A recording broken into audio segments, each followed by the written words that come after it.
അടുത്തത് മൂന്നാമത്തെ ക്വസ്റ്റ്യനാണ്. 1395 പേന 12 വീതമുള്ള പാക്കറ്റുകളാക്കിയാൽ എത്ര പേന മിച്ചമുണ്ടാകും? ഓപ്ഷൻ ബി, ഇനി എത്ര പേന ഉണ്ടെങ്കിൽ ഒരു പാക്കറ്റ് കൂടി നിറയ്ക്കാം. 128/8 തുല്യമായത് ഏതാണ്? 1395 pens are put in a packets of 12 each. How many pens will be remaining? Option B, how many more pens are needed to get one more full packet, which is equal to 128/8. 4 options കൊടുത്തിട്ടുണ്ട്.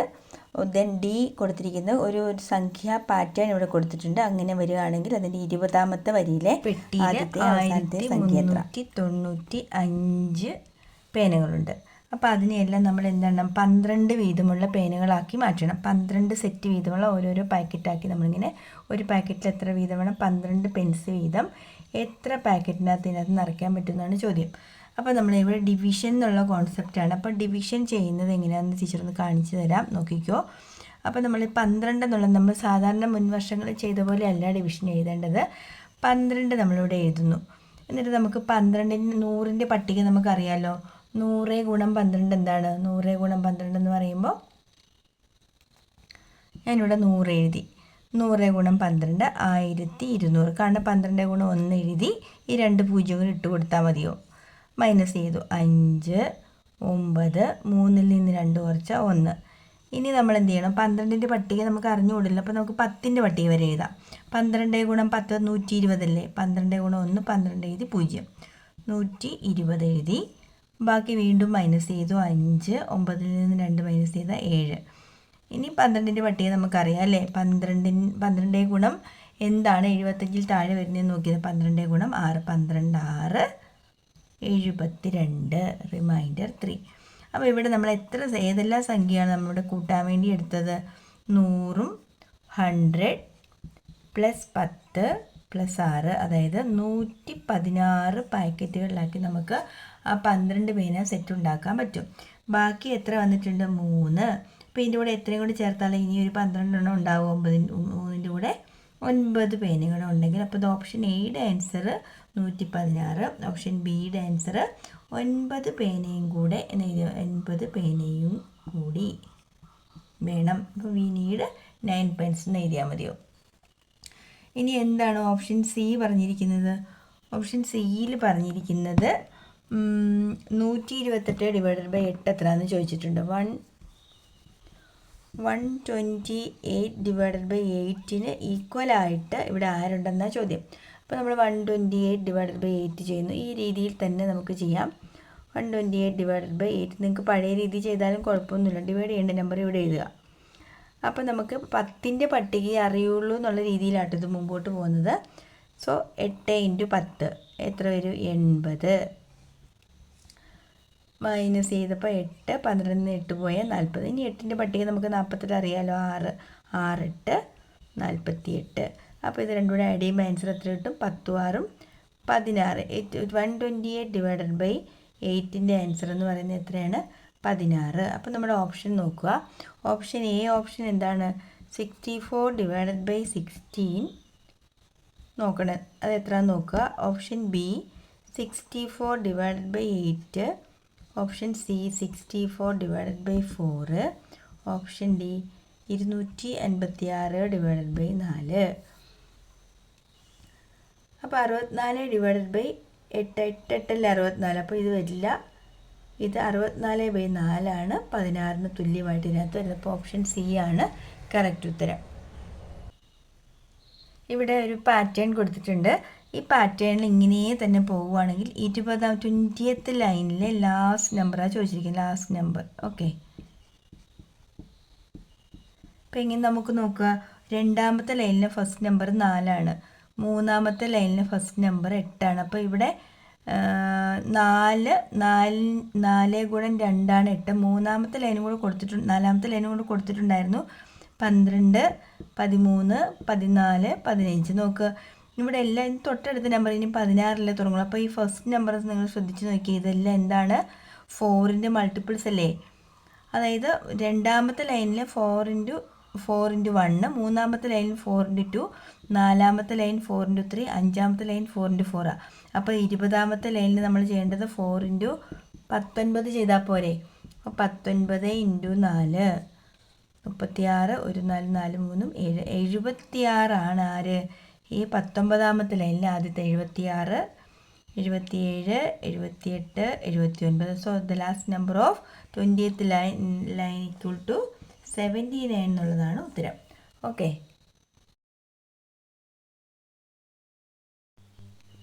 അടുത്തത് ഒരു സംഖ്യയെ 4 കൊണ്ട് ഹരിച്ചാൽ മിച്ചമായി വരുന്ന സംഖ്യകൾ ഏതെല്ലാം? 4 കൊണ്ട് ഹരിച്ചാൽ 3 മിച്ചം വരുന്ന സംഖ്യകളാണ് 3, 7, 11 എന്നിവ എക്സെട്ര. തുടർന്ന് വരുന്ന 4 സംഖ്യകൾ കൂടി എഴുതുക. ഇത് തുടർന്ന് എഴുതിയാൽ അതിൽ 100 ഉണ്ടാകുമോ? എന്തുകൊണ്ട്? 169നെ 8ൻ്റെ മടങ്ങും മിച്ചവുമായി എഴുതുക.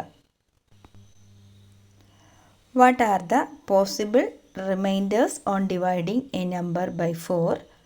3, 7, 11, etc. are the numbers that leave the remainder 3 on divided by 4. Write the next 4 numbers in this pattern. If you continue write like this, will 100 be this pattern? Why? Write 116 as a certain times 8 and a remainder. വരുന്ന reminder ആവാൻ സാധ്യതയുള്ള സംഖ്യയ്ക്ക് ചോദിച്ചിരിക്കുന്നത്. അപ്പോൾ teacher 4നെ 4 കൊണ്ട് divide ചെയ്യുന്നു. 4 1s are 4, reminder 0 വന്നു. Teacher 5നെ divide ചെയ്തു എന്ന് വിചാരിക്കുക. 5നെ 4 കൊണ്ട് ഡിവൈഡ് ചെയ്യുന്നു. അപ്പം 1 4s are 4, റിമൈൻഡർ 1. അപ്പോൾ ഇവിടെ 0 വന്നു, ഇവിടെ 1 വന്നു. ഞാൻ 6നെ ഡിവൈഡ് ചെയ്യുന്നു. 6നെ ഞാൻ 4 കൊണ്ട് ഡിവൈഡ് ചെയ്യുന്ന 6 1s are 1 4s are 4, reminder 2. അടുത്തത് ഞാൻ 7നെ ചെയ്യുന്നു. 1 4s are 4, റിമൈൻഡർ 3. അടുത്തത് ഞാൻ 8നെ ചെയ്യുന്നു. 4 കൊണ്ട് 4 2s are 8, റിമൈൻഡർ 0. ഇനി 9 എടുത്താൽ റിമൈൻഡർ 1 വരുമല്ലോ. 10 വന്നാൽ റിമൈൻഡർ 2 വരും. അപ്പോൾ നോക്കുക, 0 വരും, 1 വരും, 2 വരും, 3 വരും. അപ്പോൾ ഒരു നമ്പറിനെ 4 കൊണ്ട് ഡിവൈഡ് ചെയ്താൽ 4ന് തൊട്ട് താഴെയുള്ള എല്ലാ നമ്പേഴ്സും വരും കേട്ടോ. അങ്ങനെയാണ് റിമൈൻഡർ വരുന്നത്. ഇപ്പോൾ ഒരു നമ്പറിനെ 5 കൊണ്ട് ഡിവൈഡ് ചെയ്യാൻ പറഞ്ഞാൽ എന്ത് നമുക്ക് പറയാം? 5ൽ താഴെയുള്ള എല്ലാ നമ്പേഴ്സും അതിൻ്റെ റിമൈൻഡറായിട്ട് വരാം. 1 0 വരും, 1 വരും, 2 വരും, 3 വരും, 4 വരും. 5 വരില്ല. 5 വരികയാണെങ്കിൽ നമുക്ക് ഒരു തവണയും കൂടി എടുക്കണമെന്നല്ലേ എൻ്റെ അർത്ഥം. അപ്പം ഏത് നമ്പറാണോ എടുക്കുന്നത് അതിൻ്റെ താഴേക്കുള്ള എല്ലാ നമ്പേഴ്സും അതിൻ്റെ റിമൈൻഡറായിട്ട് വരും കേട്ടോ, 5 വരെയുള്ള കേസിൽ. ഓക്കെ, അടുത്തത് 3, 7, 11 എന്ന് തുടങ്ങുന്ന ഒരു സീക്വൻസിനെ നമ്മൾ 4 കൊണ്ട് ഡിവൈഡ് ചെയ്താൽ, അതായത് നോക്കുക, 7നെ 4 കൊണ്ട് ടീച്ചർ ഡിവൈഡ് ചെയ്യുക. 1 4s are 4, റിമൈൻഡർ 3 വന്നു. ടീച്ചർ 11നെയും 4 കൊണ്ട് ഡിവൈഡ് ചെയ്യുന്നു. 4 2s are 8, റിമൈൻഡർ 3. അപ്പം ഈ സീക്വൻസിലെ ആരെ വേണമെങ്കിലും നമ്മൾ 4 കൊണ്ട് ഡിവൈഡ് ചെയ്താൽ നമുക്ക് എന്ത് കിട്ടും? എപ്പോഴും റിമൈൻഡർ 3 ആയിരിക്കും. അങ്ങനെയാണെങ്കിൽ അതിൻ്റെ തൊട്ടടുത്ത 2-3 നമ്പേഴ്സ് എഴുതാവോ എന്ന് ചോദിച്ചിട്ടുണ്ട്. അപ്പോൾ നോക്കുക, നമുക്ക് ഇതിൻ്റെ കൂടെ 4 കൂട്ടി 7 എഴുതി. 7 4 11. അപ്പോൾ 11 4 എഴുതിയാൽ പോരെ. 11 4 എത്രയാണ്? 15. 15 4 19. 19 4 23. നോക്കിയില്ലേ, ആരെ എടുത്ത് നമ്മൾ നോക്കിക്കൊന്നു 4 കൊണ്ട് ഡിവൈഡ് ചെയ്തു. 15നെ ഞാൻ 4 കൊണ്ട് ഡിവൈഡ് ചെയ്യുക. 4 3s are 12, റിമൈൻഡർ എന്ത് വന്നു? 3 വന്നു. അപ്പോൾ ആരെ നമ്മളിപ്പോൾ 23 എടുത്തു. 23യെ ടീച്ചർ 4 കൊണ്ട് ഡിവൈഡ് ചെയ്തു. 4 5 20, റിമൈൻഡർ 3. അപ്പോൾ ഈ സീക്വൻസിനകത്തെ ആരെ ഡിവൈഡ് ചെയ്താലും ഏതുകൊണ്ട് 4 കൊണ്ട് ഡിവൈഡ് ചെയ്താൽ റിമൈൻഡർ എന്ത് കിട്ടും?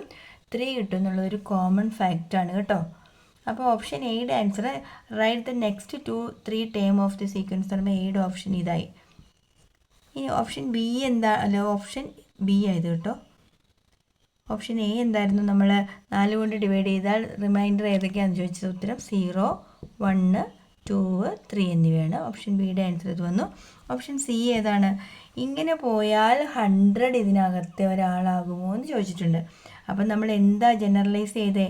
ഓരോരുത്തരെയും 4 കൊണ്ട് ഡിവൈഡ് ചെയ്താൽ നമുക്ക് റിമൈൻഡർ എത്ര കിട്ടും? 3. അപ്പോൾ നമ്മൾ 100നെ 4 കൊണ്ട് ഡിവൈഡ് ചെയ്ത് നോക്കാം, റിമൈൻഡർ 3 കിട്ടുമെന്ന് നോക്കിയാൽ പോരെ. സിമ്പിളല്ലേ? 25 4 ആണല്ലേ 100. ശരിയല്ലേ? 4 25 രൂപ ചേർന്നാലല്ലേ 100, അല്ലെങ്കിൽ 25 പൈസ 4 ചേർന്നാൽ 1 രൂപയോ, അല്ലെങ്കിൽ 25 4 100. അല്ലെങ്കിൽ നിങ്ങൾ ഡിവിഷൻ എങ്ങനെ ചെയ്യാറ്? 1-ത്തിലെ 10-ത്ത് 4 2 തവണ, 4 2 8, റിമൈൻഡർ 2 വരും. 20-ക്കകത്ത് 4 5 20, റിമൈൻഡർ 0. അപ്പോൾ ഇവിടെ റിമൈൻഡർ എന്താ വന്നത്? റിമൈൻഡർ എന്ന് പറയുന്നത് 0 വന്നു. റിമൈൻഡർ എന്ത് വരണമായിരുന്നു? നമുക്ക് 3 വന്നെങ്കിലല്ലേ 100 ഇവിടെ ഉണ്ടെന്ന് പറയാൻ പറ്റുള്ളൂ. അപ്പോൾ എന്താ? 100 is not a term of this pattern. 100 എന്ന് പറയുന്നത് ഇവിടുത്തെ ഒരാളല്ല എന്ന് മനസ്സിലാവും. 100 എവിടെ ഇല്ല? ഈ പാറ്റേണിലില്ല. അപ്പോൾ റീസൺ എന്താണ് നമുക്ക് എഴുതുന്നത്? Here 100 is divided by 4, we get the remainder is 0. Therefore that means 100 is not a term of this sequence എന്ന് നമുക്ക് എഴുതാം. അടുത്തത് 169 എന്ന നമ്പറിനെ 8ൻ്റെ മിച്ചമായോ റിമൈൻഡറായോ എഴുതാൻ പറഞ്ഞിട്ടുണ്ട്. അപ്പോൾ നമ്മൾ 169 എന്ത് ചെയ്താൽ മതി? 8 കൊണ്ട് ഡിവൈഡ് ചെയ്താൽ മതി. 8 കൊണ്ട് ഡിവൈഡ് ചെയ്യാൻ നിങ്ങൾ സാധാരണ മെത്തേഡ് വേണം ഉപയോഗിക്കാം. സാധാരണ നിങ്ങൾ രക്ഷകർത്താക്കളൊക്കെ പണ്ട് പഠിപ്പിച്ചാൽ 3 നമ്മൾ പഠിച്ചിട്ട് വന്ന മെത്തേഡ്. പക്ഷെ നമുക്കിപ്പോൾ 5 പുതിയ രീതിയിൽ ടീച്ചർ പറയാം. 169 നമ്മളിവിടെ എഴുതുമ്പോൾ ഇതിങ്ങനെ കോളം വരച്ച് ഇവിടെ 8 എഴുതുക.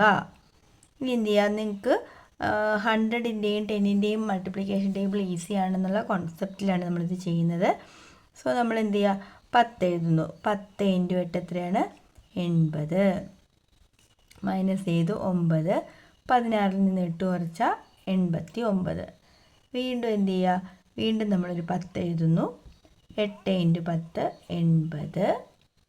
റിമൈൻഡർ 9 വരും.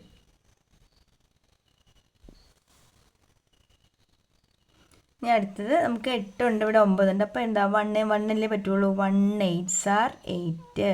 റിമൈൻഡർ 1. ഇനി നമുക്ക് ആൻസർ പോർഷൻ എന്താണ്? ഇതെല്ലാം കൂടെ ആഡ് ചെയ്താൽ മതി. 10 10 21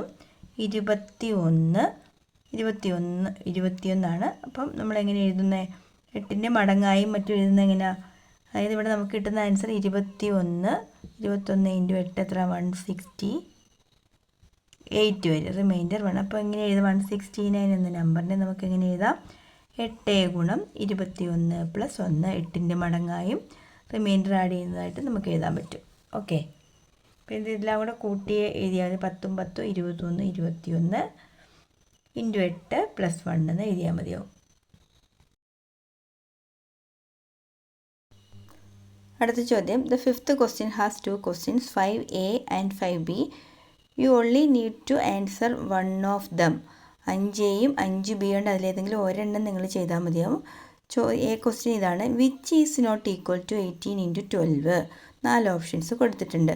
option B, the product of 36 × 17 is computed in the following way. താഴെ പറയുന്ന രീതിയിൽ തന്നെ അത് ചെയ്യുക. ഓക്കെ. 18 × 12 തുല്യമല്ലാത്തത് ഏതാണെന്ന് ഇതിൽ നിന്ന് എടുത്തെഴുതണം കേട്ടോ. അടുത്തത് 36 × 17. അടുത്തത് 36 × 17 നമുക്ക് ചെയ്യണം. ഈ കോളത്തിൽ വരച്ചിരിക്കുന്ന പോലെ തന്നെ ചെയ്യണം. 36 × 17 എത്രയാണെന്ന് എഴുതണം. ദെൻ 300 × 12 3600 ഇത് ഉപയോഗിച്ച് കണ്ടെത്താവുന്ന ചില ക്രിയകൾ ഇവിടെ തന്നിരിക്കുന്നു. 12 ഈക്വലായിട്ട് ഇതിനകത്ത് ഈക്വൽ അല്ലാത്ത ഒരെണ്ണം ഇതിനകത്തുണ്ടെന്നാണ് പറഞ്ഞിരിക്കുന്നത്. അപ്പം നമ്മൾ നോക്കുക, ഈ 18 × 12 നമുക്ക് വേണമെങ്കിൽ എങ്ങനെ എഴുതാം? 10 + 8 × 12 എന്ന് നമുക്ക് എഴുതുന്നതിൽ തെറ്റില്ലല്ലോ. അപ്പോൾ ഈ 10 കൊണ്ട് 12 ഗുണിക്കാം, 8 കൊണ്ട് 12 ഗുണിക്കാം. അപ്പോൾ 10 കൊണ്ട് 12 ഗുണിക്കാം, 8 കൊണ്ട് 12 ഗുണിക്കാം എന്നുള്ള ഓപ്ഷൻ ഇവിടെ ഉണ്ടല്ലോ. ഇത് ശരിയായ ഉത്തരമാണ്. ഇനി നോക്കുക, 18 നമുക്കിനി വേറെ ഏത് രീതിയിൽ എഴുതാം? ഇതിനകത്ത് ഓപ്ഷൻ തന്നിരിക്കുന്ന വെച്ച് നോക്കിയാൽ 18 20 - 2 എന്ന് 18 എഴുതുന്നതിൽ തെറ്റുണ്ടോ? ഇല്ലല്ലോ. അപ്പോൾ 20 കൊണ്ട് 12 ഗുണിക്കാം, -2 കൊണ്ട് 12 ഗുണിക്കാം. അപ്പോൾ ഈ ഓപ്ഷനും എന്താണ്? ശരിയായ ഓപ്ഷനാണ്. ഇനി നോക്കുക, ഇവിടെ ഞാൻ ഈ 18 അല്ലേ ചേഞ്ച് ചെയ്ത്, ഇനി നമുക്ക് 12 ചെയ്യാം. അതായത് 18 ഞാൻ ഇവിടെ നിർത്തിക്കൊണ്ട് 12 10 + 2 എന്ന് എഴുതി. തെറ്റില്ലല്ലോ. അപ്പോൾ 18 10 കൊണ്ട് ഗുണിക്കാം, 18 2 കൊണ്ട് ഗുണിക്കാം. അപ്പോൾ നോക്കുക, 18 10 കൊണ്ട് ഗുണിച്ച ഓപ്ഷൻ ഇവിടെയുണ്ട്, 18 2 കൊണ്ട് ഗുണിച്ചപ്പോൾ ഈ ഓപ്ഷനും ശരിയാണ്. ഇനി നോക്കുക, ഇനി ഒരു കാരണവശാലും നമുക്ക് ഈ 18 ഇവിടെ രണ്ടിടത്ത് സെയിം ആണ്, 12നെ ഒരിക്കലും 2+1 എന്നൊന്നും എഴുതാൻ നമുക്ക് സാധിക്കില്ല. സോ ഈ ഓപ്ഷൻ ഡി ആണ് തെറ്റായ ഉത്തരം. ക്ലിയർ അല്ലേ? ഒരു 36 ഗുണം 17 കണ്ടെത്താനാണ്. അവർ കോളം കൊടുത്തിട്ടുണ്ട് ഇങ്ങനെ. എന്താണ് 36നെ നമ്മൾ എഴുതി പഠിച്ചിരുന്നല്ലോ, 30 + 6 എന്നും 17നെ 10 + 7 എന്ന് നമുക്ക് എഴുതാം. അപ്പോൾ ടീച്ചറെ ക്വസ്റ്റ്യൻ പേപ്പറിലുള്ളതും കൂടി എല്ലാം കൂടി നമുക്കിവിടെ ഒന്നിച്ച് ചെയ്യാം, കുഴപ്പമൊന്നുമില്ല. എങ്ങനെയാണ് കോളം വരയ്ക്കുന്നതൊക്കെ അറിയാമല്ലോ. 30 × 10 1 3s are 3, ഈ 2 സീറോസ് കൊടുക്കുന്നു.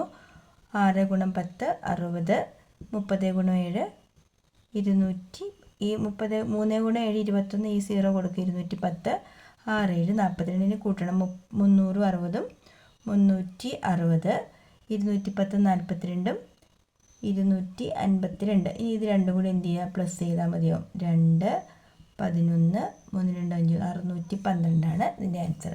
ഓക്കെ, അടുത്തൊരു ചോദ്യം. 300 × 12 3600 എന്ന് കൊടുത്തിട്ടുണ്ട്. അങ്ങനെയാണെങ്കിൽ ഇവിടെ ഈ ഓപ്ഷൻസ് ഇതിൽ കറക്റ്റ്, ഈ 300 × 12 = 3600 വെച്ചിട്ട് ഇതിനകത്ത് ഏതൊക്കെ ഓപ്ഷൻസ് കറക്റ്റായിട്ട് വരും എന്നാണ് നോക്കേണ്ടത്. അപ്പോൾ 299 × 12 എന്ന് പറഞ്ഞാൽ നോക്ക്, 12ൻ്റെ പട്ടികയാണെന്ന് വിചാരിക്കുക. നമ്മളിങ്ങനെ ചൊല്ലി 12ൻ്റെ പട്ടിക വരുമ്പം 300 × 12, അപ്പോൾ ഇത് 299 × 12 എന്ന് പറഞ്ഞാൽ 3600 12 കുറച്ചാൽ പോരെ. അപ്പോൾ 299 × 12 3600 12 കുറയ്ക്കുന്നു. അപ്പോൾ ഇതിന് തുല്യമായ ഓപ്ഷൻ ഏതാണ്? A2 എന്നുള്ള ഓപ്ഷൻ കറക്റ്റാണ്. അടുത്തത് എന്താ പറഞ്ഞിരിക്കുന്നത്? 301 × 12, അതായത് 301 × 12 എന്ന് വെച്ചാൽ ഇതിൻ്റെ കൂടെ എന്ത് കൂട്ടിയാൽ മതി? 3600ൻ്റെ കൂടെ ഒരു +12 കൂട്ടിയാൽ പോരെ. അപ്പം ഓപ്ഷൻ ബിക്ക് തുല്യം 3600 + 12 എന്നുള്ളത് ഇതാ, അതായത് ബിക്ക് തുല്യം എന്താണ്? 3 ആണ്, ഓപ്ഷൻ 3. അടുത്തത് 300 × 13.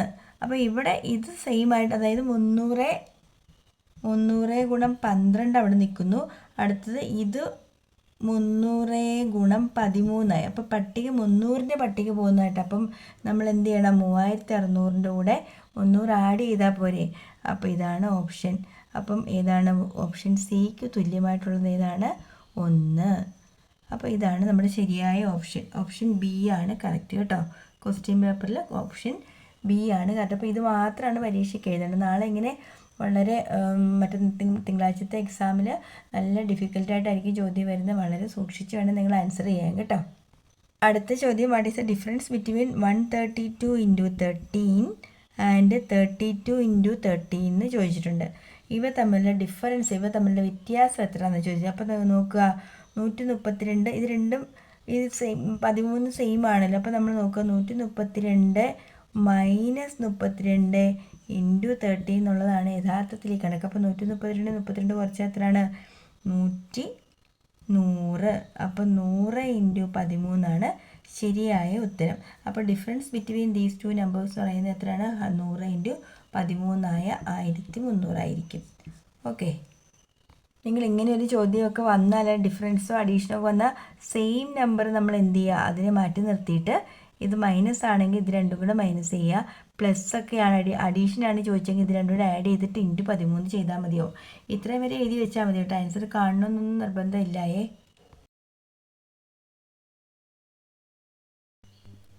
അടുത്തത് 117നെ ഒരു സംഖ്യ കൊണ്ട് ഗുണിച്ച രീതിയാണ് താഴെ കാണുന്നത്. വിട്ടുപോയ ഭാഗങ്ങളിലെ സംഖ്യകൾ എഴുതുക. ഏതൊക്കെ സംഖ്യകളെയാണ് ഗുണിക്കുമ്പോഴാണ് ഇങ്ങനെ ഒരു പാറ്റേൺ കിട്ടുന്നതെന്നും അതിൻ്റെ ഹരണബലം, അതിൻ്റെ പ്രോഡക്റ്റ് നമുക്ക് അറിയേണ്ടതുണ്ട്. അപ്പോൾ നമ്മൾ ഇവിടെ എന്താ മിസ്സിങ് ആയിട്ടുള്ള എല്ലാം ആദ്യം ഒന്ന് ഫില്ല് ചെയ്യുക. അപ്പോൾ 100നെ ഇവിടെയുള്ള സംഖ്യ കൊണ്ട് ഗുണിക്കുമ്പോഴാണ് ഈ 1000 കിട്ടുന്നത്. അപ്പോൾ ഇവിടെ എഴുതേണ്ടത് എന്താ? 10. അപ്പോൾ ഈ ഒരു സംഖ്യ ഇവിടെ കിട്ടിയോണ്ട് നമുക്കിത് മൾട്ടിപ്ലൈ ചെയ്ത് ഇവിടെ എഴുതാം. 10 × 10 100 10 × 7 70. ആ ഒരു സംഖ്യ കിട്ടിയ ബാക്കി മുഴുവൻ നമുക്ക് എഴുതാമല്ലോ. നെക്സ്റ്റ് വൺ, ഇവിടെ 70 കൊടുത്തിട്ടുണ്ട്, ഇവിടെ 7. അപ്പോൾ ഇവിടെ ഏത് സംഖ്യ കൊണ്ട് ഇതിനെ ഗുണിച്ചാലാ 70 കിട്ടുക? 10 അല്ലേ. 10 × 7 70. 10 × 7 70. അപ്പോൾ ഇവിടെ 10 × 100 ഇവിടെ 1000 വരും. 10 × 10 100 വരും. അപ്പോൾ ആ കോളം ഫില്ലായി. ഇനി നോക്കുക, ഇവിടെ 200. ഈ 100 ഇവിടെ ഉണ്ടായിരുന്നു. 100 × എന്ത് ചെയ്യുമ്പോഴാണ് 200? 2 ഉണ്ടല്ലേ. 2 × 100 ആണ് 200. 2 × 10 20 വരും. 2 × 7 14 വരും. ഇത് നമുക്ക് ഇന്ന് ആഡ് ചെയ്യാം. 1000ഉം 100ഉം 70 കൂടെ ആഡ് ചെയ്യുമ്പം 1170. അടുത്തത് 1000ഉം 100ഉം 70 ആകുമ്പോൾ 1170. 200ഉം 20ഉം 14ഉം 220 പിന്നെ 40 കൂടെ ആകുമ്പോൾ 234 ആഡ് ചെയ്യാം. 4 7 3 10 7 17 റിമൈൻഡർ 1 2 1 3 1 4 1 5 1 + 1 2 2500 ഏതോ രണ്ട് സംഖ്യകൾ തമ്മിൽ ഗുണിക്കുമ്പോൾ കിട്ടുന്ന ഉത്തരമാണ് 2574. അപ്പോൾ ഇത് ഏതൊക്കെ സംഖ്യ എന്ന് പറയുന്നത് എങ്ങനെയാണ്? 100ഉം 10ഉം 117 അല്ലേ? ശരിയല്ലേ? ആദ്യത്തെ സംഖ്യ 117 × 10ഉം 10 20 2 22. 117 ഗുണം 22 ചെയ്യുമ്പോൾ കിട്ടുന്ന ഉത്തരവാണ് 2574. പിടി കിട്ടിയോ? ഓക്കെ അല്ലേ?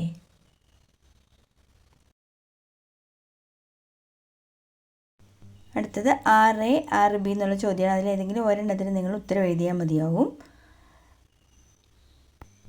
ഇവിടെ ഒരു 4 ഓപ്ഷൻസ് കൊടുത്തിട്ടുണ്ട്. ഒന്ന്, വൃത്തത്തിൻ്റെ ആരം ചതുരത്തിൻ്റെ ഉയരത്തിന് തുല്യമാണ്. ആരം എന്ന് പറഞ്ഞാൽ അറിയാലോ, റേഡിയസ്. സെൻറ്റർ മുതൽ സർക്കിൾ വരെയുള്ള ദൂരം എന്ന് പറയുന്നത് ആ വൃത്തത്തിൻ്റെ ഉയരത്തിന് തുല്യമാണെന്ന് പറഞ്ഞിട്ടുണ്ട്.